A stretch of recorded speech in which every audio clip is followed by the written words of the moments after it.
Ladies and gentlemen, we could be getting close to the end of the Juan Soto Sweepstakes. Jon Heyman went on his Bleacher Report stream yesterday and said there's 4 teams within the ballpark of $700 million for 15 years. Those teams are going to be the Mets, the Yankees, the Red Sox, and the Blue Jays. According to Mark Feinstein recently, the Dodgers are unlikely to land Juan Soto. They already have so much money tied up as is. I could imagine they're hanging back, and if anything falls apart, they could say, hey, Mr. Soto, come to us. We got a superstar team over here. But I would think the Dodgers are on the outside looking in at this point. Now, when it comes to the total contract for Juan Soto, I would imagine it's not going to get too much higher than $700 million.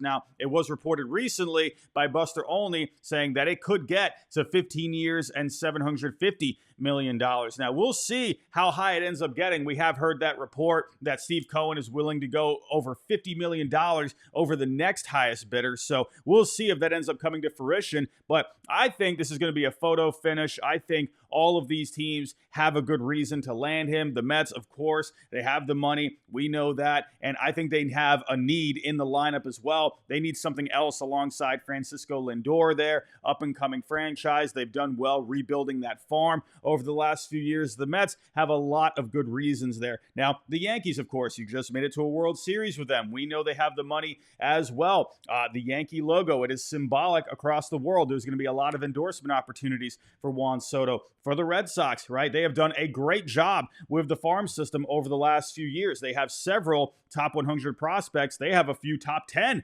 prospects at this point. You got good young talent at the major league level. You got Rafael Devers there. That would be a great 1-2 punch. Just like with the Yankees, you would have Aaron Judge there, but with the Red Sox, you would have Rafael Devers. So that would be a very solid 1-2 punch. And the Red Sox, they have money as well. Say what you will about John Henry, and the Red Sox not spending money in recent years, but they do got the money. John Henry can definitely throw down a fact check. Now, for the Blue Jays, I don't expect him to go there. It's looking a little iffy when it comes to the organization's farm system. They rank lower than they have in recent years. Vlad Jr.'s not signed up long term. So, yeah, they have the money, but I don't expect Juan Soto to end up going to the Blue Jays. I think it's going to come down to the Mets, the Yankees, and the Red Sox. It's anyone's guess at this point. Now, I also want to point this out here on Polymarket. People have been making a big deal about Polymarket over the weekend, saying, oh man, look at the odds here. I mean, the Mets, they had a huge lead in the odds at one point, but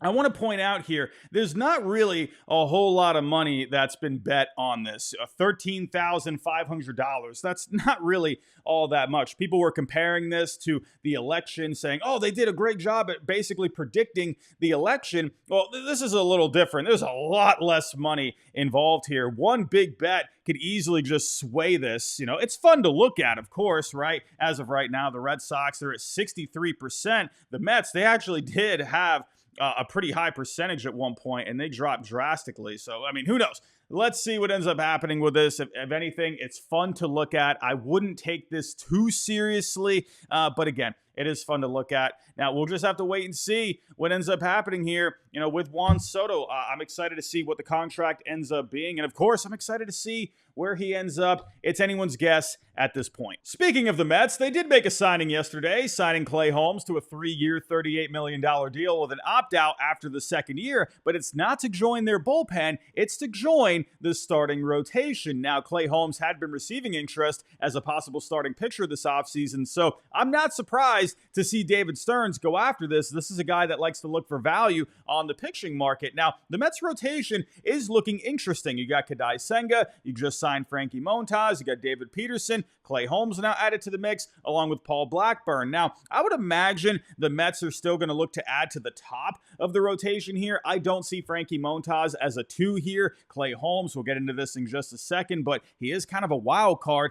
at this point. So I would think the Mets are still open to adding something for the top of the rotation. We'll just have to wait and see. But if you did go into the season with this rotation, I do think there could be some question marks here. We'll just have to wait and see how it unfolds. But as for Clay Holmes this past year out of the bullpen, right, the main talking point with him, how many blown saves he had. But when you take a look at the overall numbers, he did post pretty solid stats. 67 games, 63 innings, a 3.14 ERA, a 3.02 on the FIP. When we take a look at the strikeout to walk ratio, pretty solid. 9.7 strikeouts per nine, 3 walks per nine, right around a half a home run per nine. So Clay Holmes, yes, he had his struggles in the closer role this year, but the numbers overall were very solid. When he went to the setup role, he was pitching well there behind Luke Weaver. So the question is, with Clay Holmes, will he be a good starter? Well, when you take a look at the run values here, the sinker was getting hit a bit this year, so he's going to have to figure out something with that. But his slider was very good this past season. Batters were only hitting 133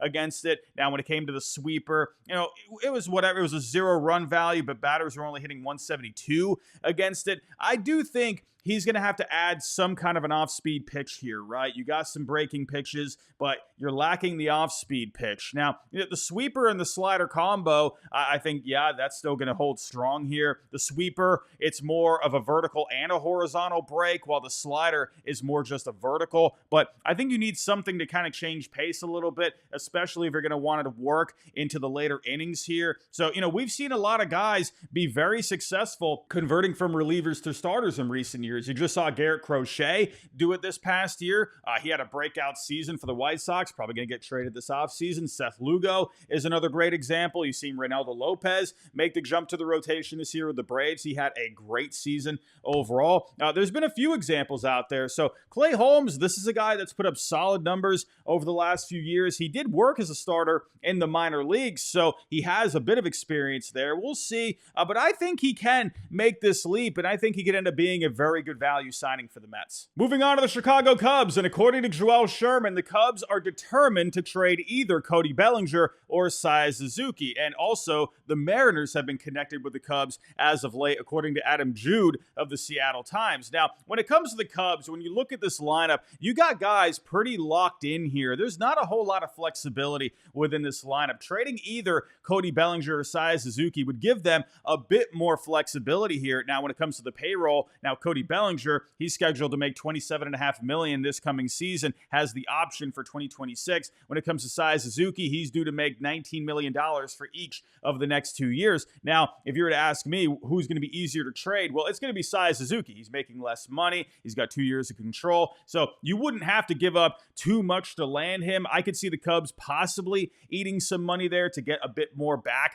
in return. Now, with Bellinger, he had a great bounce back season in 2023, but the numbers took a bit of a dip this past year. A 109 WRC plus, not bad, but not what it was back in 23. 18 homers, that dipped as well. So Cody Bellinger, I could see him getting back on track a bit more in 2025. We'll just have to wait and see. Now, with Seiya Suzuki, he actually was pretty solid this year with the bat. Had 132 games, had a 138 WRC plus, hit 283, a 366 on base, a 482 on the slugging, 21 homers. So Suzuki can definitely be a good bat out there. Now, when it comes to Cody Bellinger, if they were to figure out a way to move him, I definitely think there's a few teams out there. The Yankees have been a popular landing spot for him. Depending on what happens here with Juan Soto, he could be a pretty decent fallback option. That lefty swing would fit Yankee Stadium very well. The Blue Jays could absolutely use another bat here. I think that would be a great 1-2 punch with Vlad Jr. and Cody Bellinger. And, we talked about the Mariners recently. I think the Mariners could be a good fit. They do need to add something else to this lineup. They had a lot of struggles last year. Now, if you added Cody Bellinger here, you could put him back out. You could put him out in the outfield, and Randy Rosarena could move to the DH spot. So I think the Mariners could be a pretty sensible fit. Now, when it comes to Seiya Suzuki, I think there's a few teams out there as well. I think you could do the Mariners, right? Have him just slide into the DH spot. The Nationals, I feel like, could use a bit more pop in this lineup. I think he could be a pretty good fit in the DH role there. I am begging for the Pirates to go out of bat. I mean, I know this would be an in-division trade, so it's probably not going to happen, but my goodness, Bob Nutting, can you please go and get a bat for crying out loud? Maybe the Toronto Blue Jays, like I said,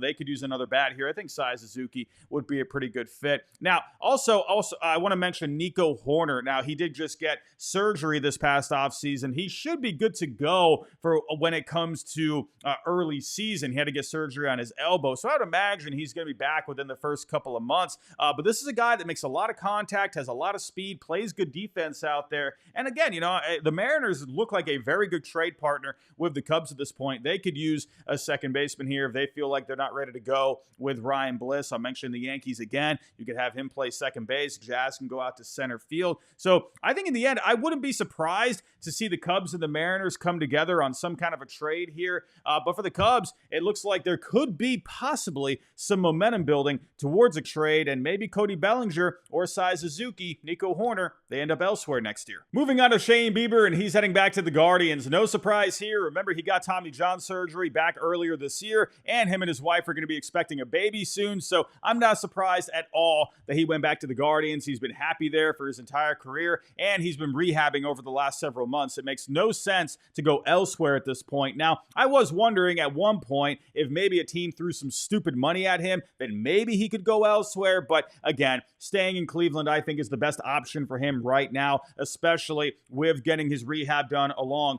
with a baby on the way. Now, for the Guardians, again, they won't have him for a little while. He's going to be coming back in the second half of the year. Right now, they got a rotation of Bibee, Lively, Gavin Williams, Joey Cantillo, and Tristan McKenzie, so they're going to have to navigate without him. They did a pretty good job this year without him. I think they will be fine. Now, according to Robert Murray, the Red Sox did make a serious push for Bieber, but like I said, again, I'm not surprised he ended up staying, but I've been seeing a lot of people getting onto the Red Sox here saying, oh my goodness, they can't even land Shane Bieber. What do you know? The Red Sox, they're the interest kings yet again. I'm just going to say this. Listen, again, there is no urgency for Bieber to go anywhere at this point. So I think the fact that the Red Sox did make a serious push here shows that they are willing and ready to add a good amount of talent this offseason. Let's wrap this up with the Yankees, and we all know they're trying their best to bring back Juan Soto, but it looks like they already have a plan B in place. According to Michael Kay, he says here, the Yankees had a 90-minute Zoom call with Max Fried yesterday, and it supposedly went very well. Somebody who's on the Fried side said that Max really, really liked them, and apparently they're going to have another meeting